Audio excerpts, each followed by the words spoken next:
Halo guys, ketemu lagi dengan aku Lican. Kali ini Ujang berkenalan lagi dengan seseorang yang akan membantunya. Tapi ternyata ada rahasia yang disembunyikan. Penasaran? Let's go to the story. Acara hajatan di Kampung Parigi sudah selesai. Acara itu berlangsung dengan sangat meriah. Terlihat dua orang sedang duduk dan mengobrol di rumah pengantin. Gus, kamu sekarang sudah menikah. Kamu tinggal saja di Kampung Parigi ini. Sepertinya banyak sektor yang bisa kamu manfaatkan di sini. Nanti Bapak undang teman-teman pejabat Bapak untuk melihat potensi tempat ini, supaya kamu bisa sukses dan menjadi panutan seperti Bapak, Gus, kata Pak Ardi. Pak Ardi adalah salah satu pejabat yang menduduki kursi pemerintahan di kota. Dia adalah bapak dari Agus yang kemarin menjadi pengantin yang menikahi Rani, anak ketua Kampung Parigi. Tak lama Rani keluar membawakan kopi untuk Pak Ardi dan Agus. Tuh lihat, Rani cocok banget untukmu Gus. Sudah cantik, baik lagi, kata Pak Ardi pada Agus. Rani tersipu malu. Iya Pak, katanya Bapak mau buat rumah di sekitaran sini juga ya? Di mana rencananya Pak? Tanyanya kemudian. Di Kampung Sepuran, jawab Pak Ardi dengan santai. Ujang menguap di dalam warung. Sudah beberapa hari berlalu sejak kejadian Mang Nandi dan Mamat, warung terasa sepi.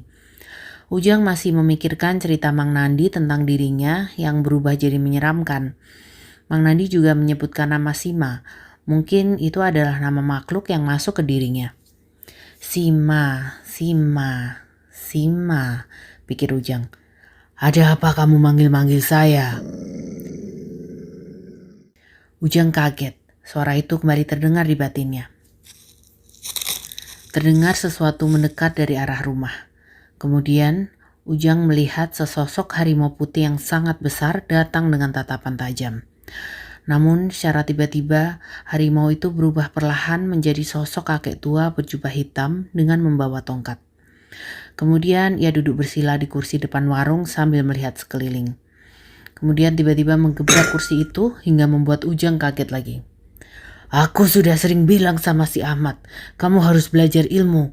Tapi bapakmu terus menolak. Dia bilang kamu tidak harus menjaga warung ini.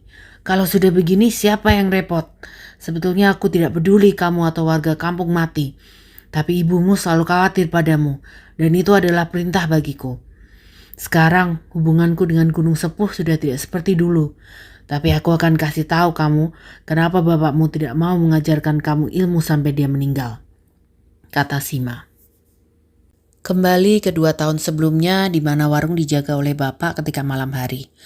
Bapak terkenal murah senyum, bukan hanya pada manusia, tapi kepada setiap makhluk yang datang. Mau seseram apapun makhluk yang datang, Bapak pasti memberikan senyuman saat melayani mereka. Meskipun demikian, semua itu hanya topeng yang ia perlihatkan ke orang lain. Sebetulnya ia merasa stres dan capek mencari cara menyelesaikan masalah warung ini. Entah sudah berapa kali Bapak berkeliling kampung, menyusuri setiap sudut Gunung Sepuh, namun tidak ada petunjuk tambahan selain foto usang peninggalan kakek Ujang. Aura Bapak pun sangat berbeda. Aura mengintimidasi saat ia sedang berjalan keliling gunung, membuat ia ditakuti oleh para makhluk gunung.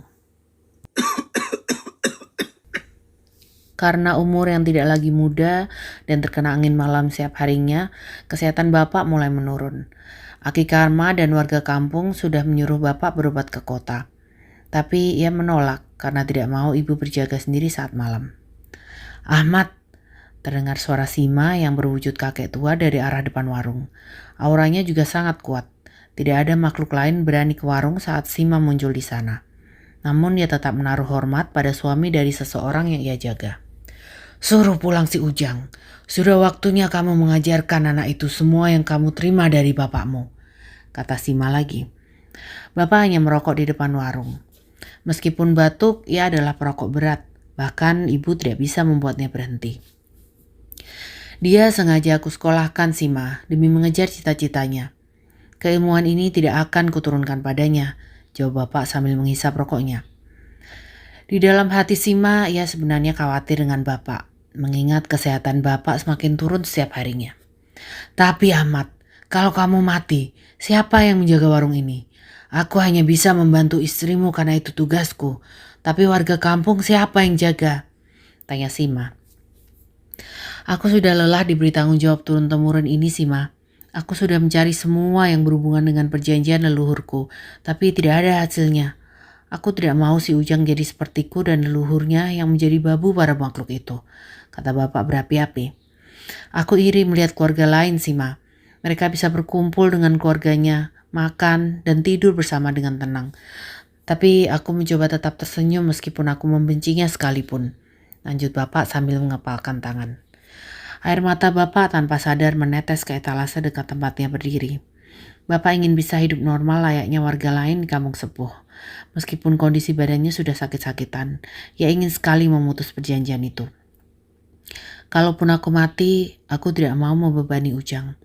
Biarkan warung ini tutup dengan sendirinya. Mungkin para warga akan mencari jalan keluar sendiri nantinya. Jadi biarkan saja Sima. Aku tidak ingin membebani Ujang dan tidak akan menurunkan ilmu padanya.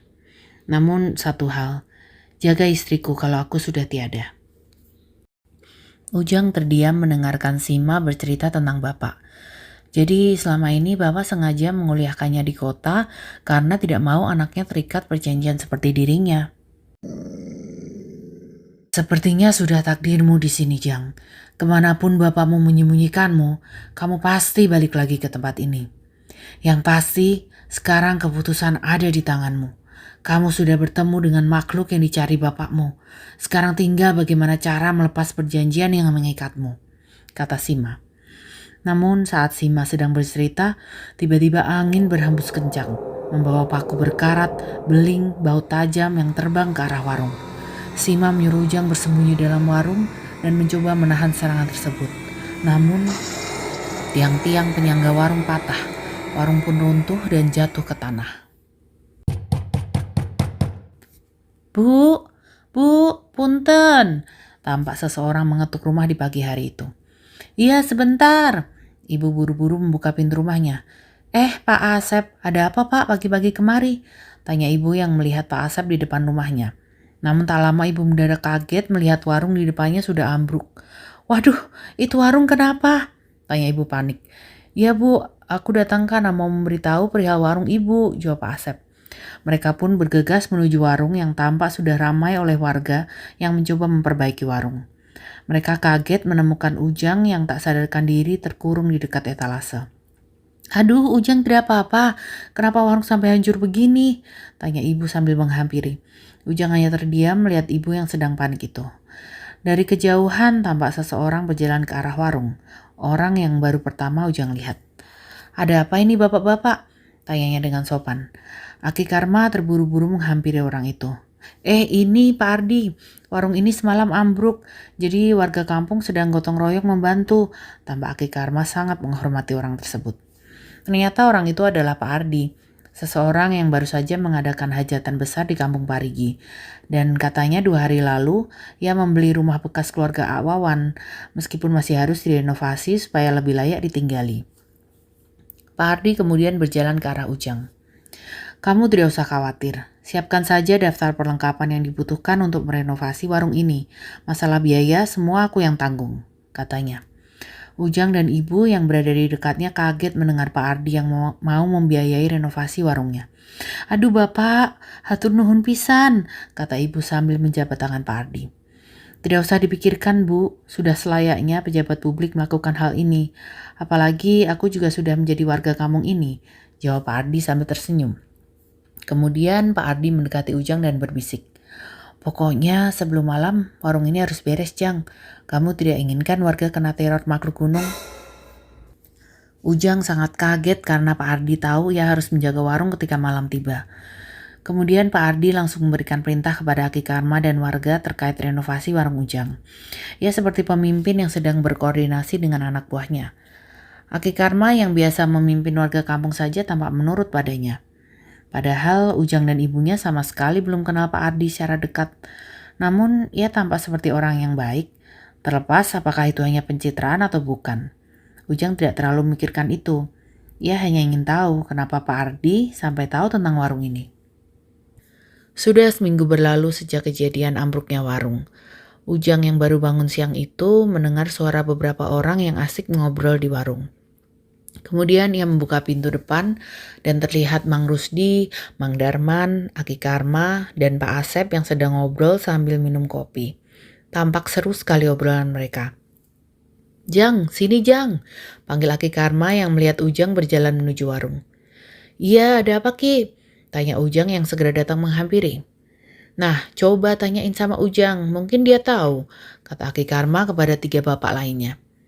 "Begini Jang, sudah beberapa hari ini aku seperti mendengar suara tangisan dari luar rumah, nyeremin pisan.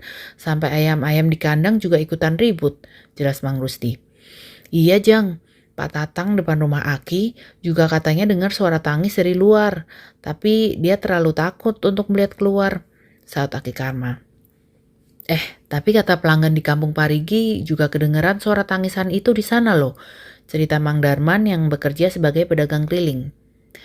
Ujang yang tidak tahu tentang hal itu pun tampak kaget. Ia pun mengatakan kalau tidak mungkin makhluk gunung sepuh berani menampakkan diri kalau warung masih buka. Mungkin ada makhluk lain. Jangan-jangan makhluk peliharaan Pak Ardi, celetuk Pak Asep. "Hush, gak boleh fitnah orang seperti itu," kata Aki Karma. Coba ya Ki, suara tangisan itu mulai terdengar sejak warung ini diperbaiki. Dan sehari sebelumnya Pak Ardi baru beli rumah bekas Wawan kan? Setelah itu Pak Ardi tampak baik ke kita. Malamnya ada kejadian di rumah Mang Rusdi. Belum lagi kejadiannya sampai ke kampung Parigi tempat anaknya nikah. Pak Asep menjelaskan dengan yakin.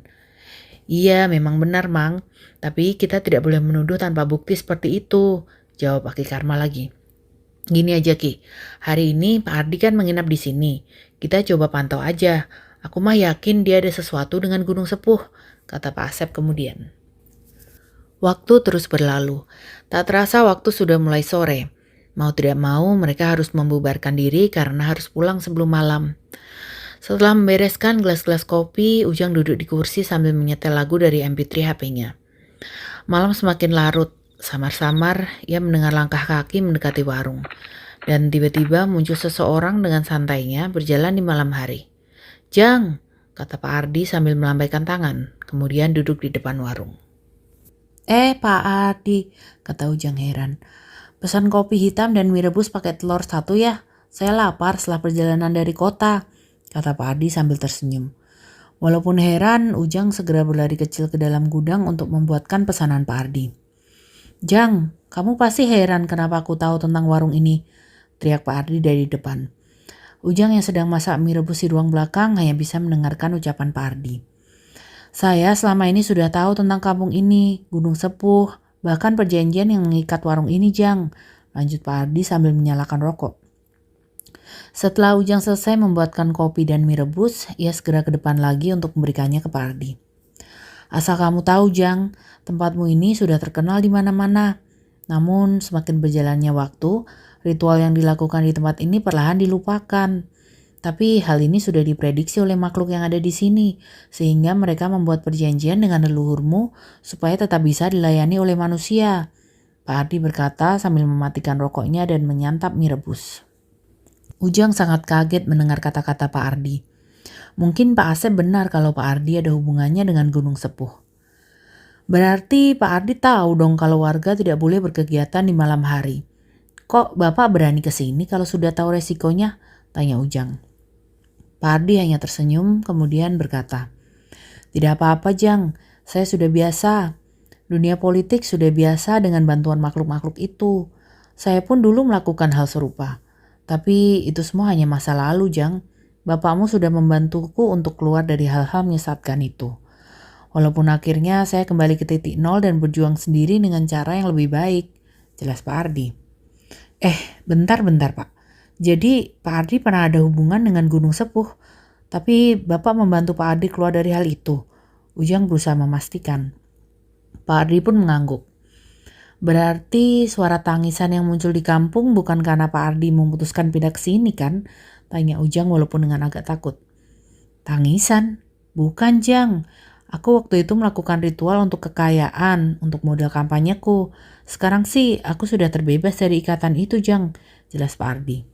Ujang makin penasaran. Kalau bukan Pak Ardi penyebab suara teror tangisan itu, lalu ulah siapa ya?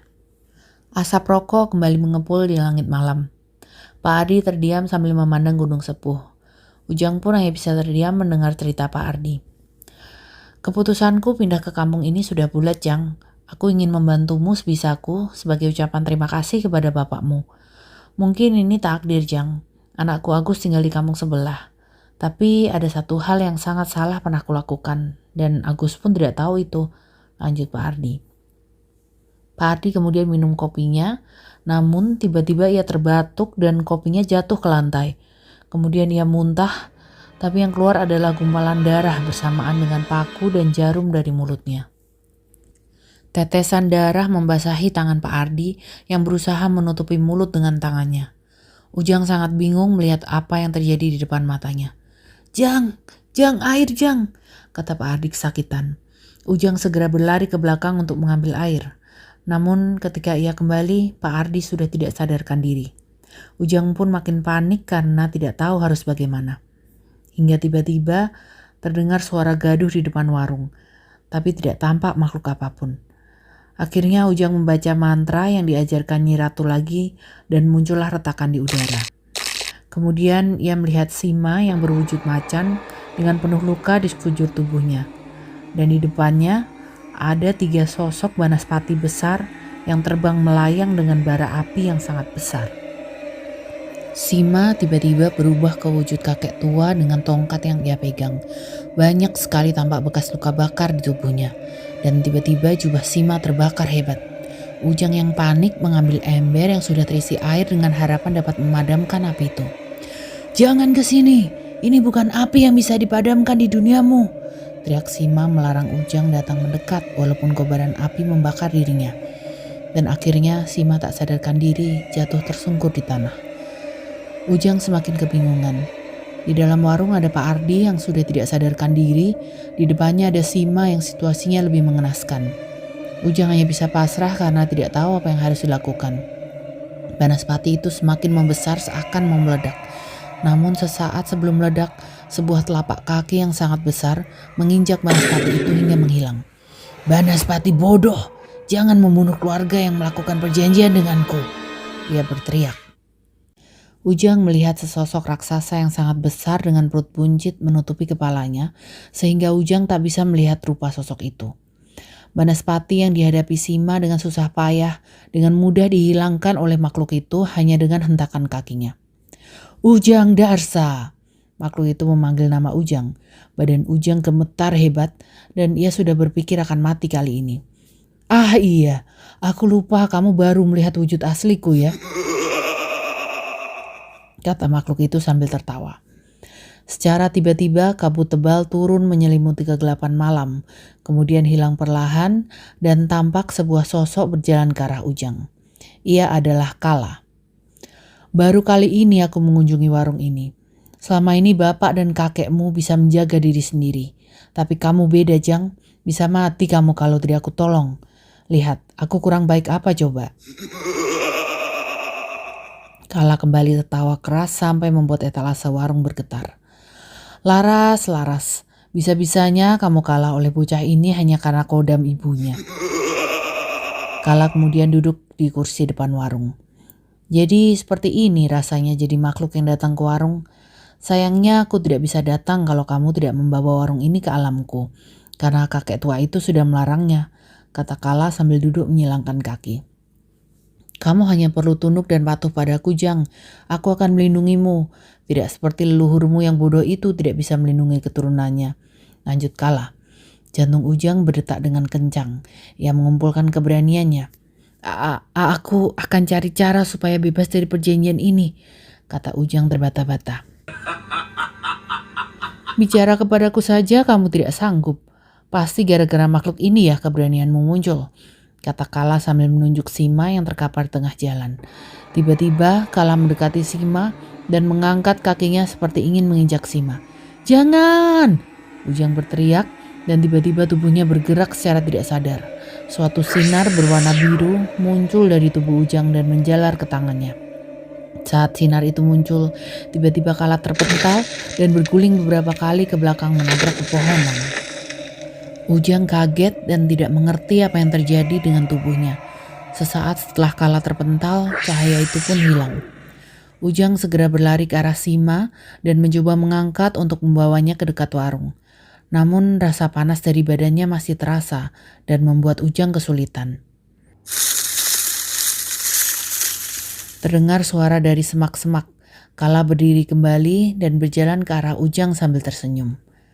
Menarik. Meskipun kamu tidak belajar ilmu, tapi kamu tetap keturunan Kiwisesa. Setelah bapak dan kakekmu gagal memutus perjanjian, aku menantikan usahamu, Jang. Aku ingin kamu putus asa dan menyerah, dan akhirnya menurunkan kewajibanmu pada anakmu nanti. Kala berjalan semakin mendekati Ujang dengan aura yang sangat kuat. Anggap saja ini hadiah dari Jang. Aku tidak akan melenyapkan makhluk yang di dekatmu itu. Aku juga akan membereskan sesuatu untuk kampung ini. Tangan Kala tiba-tiba terkepal dan memanjang. Ujang hanya bisa menutup mata dan menahan dengan tangannya. Namun tangan Kala melewatinya dan melesat ke arah kampung. Seketika tangan itu kembali lagi dan terlihat seperti mencekik sesosok wanita yang sedang meronta-ronta. Ini juga makhluk yang mengganggu warga dengan tangisannya. Aku bisa saja membiarkannya, tapi aku akan melanggar perjanjian yang aku buat sendiri. Sekarang aku pergi dulu. Sampai jumpa, Jang. Kuharap kamu akan melayaniku sepenuh hati ketika kita bertemu lagi nanti, kata Kala sambil melambaikan tangan dan berjalan menjauhi warung sambil membawa wanita itu. Ujang masih berada di samping Sima yang penuh luka bakar. Ia berpikir apakah ia bisa mengobati Sima dengan cahaya biru yang tadi bisa mengempaskan Kala. Ujang mencoba mendekatkan tangannya dan memikirkan sesuatu untuk menyembuhkan Sima. Dan secara tiba-tiba, sebuah cahaya biru kembali muncul di telapak tangannya yang semakin lama semakin terang sampai Ujang harus memejamkan mata. Namun tak lama, Ujang merasa pusing seperti cahaya itu menyerap habis energinya sampai ia kelelahan. Entah apa yang terjadi, Ujang pun ikut tak sadarkan diri. Udah 2 kali ini Ujang ketemu Kala. Tapi baik juga ya dia mau nyelamatin Ujang gitu. Gimana nih nasib karakter favoritku si Sima dan Pak Ardi juga. Tunggu ceritanya di malam minggu nanti ya. See ya.